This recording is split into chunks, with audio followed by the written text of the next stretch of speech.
My grandma and mom would talk about World War II. It was a trying time for the nation, but everyone pitched in and worked hard to get by. My grandma would tell how there was a tribal meeting and the government came by and told the people how the enemy would parachute into a rural area just like the reservation. The people had to keep their windows blacked out so the enemy would not know where their houses were. At the beginning of the war, the US didn't have much of an army, and it could have happened. There was a lot of concern that the war would come here. I eventually talked to an ex-OSS officer, and she said when the war started, there was almost nothing on the West Coast. There was one machine gun for 400 miles of coast. They could have run right over us.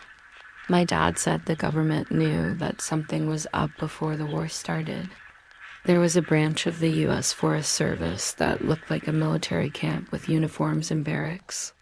A former tribal chairman, Joe Muller, belonged to it, and my dad remembered him wearing an army uniform. This was probably to circumvent some type of military funding restriction.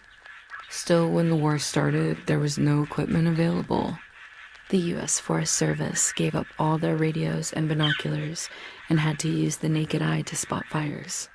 Indians had good eyesight, so they were used to spot fires and to report aircraft to the massive underground communication center located in downtown San Diego.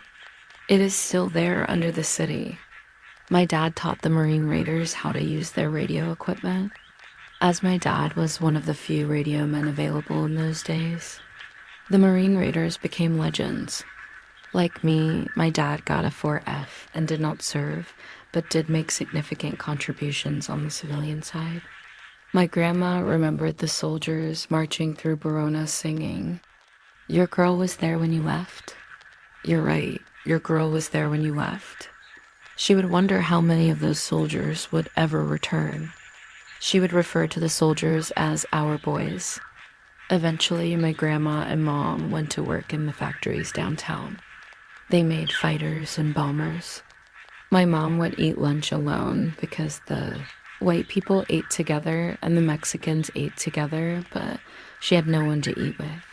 She would climb into the cockpit and eat her lunch. There were women for Tijuana working there. They crossed the border every day to work in the factories. The white people seemed to resent the Mexicans taking jobs, so they didn't speak to each other much. One day, one of the white ladies said to my mother, "Doesn't it take you Mexicans a long time to get over here to work?" My mother knew it was a snide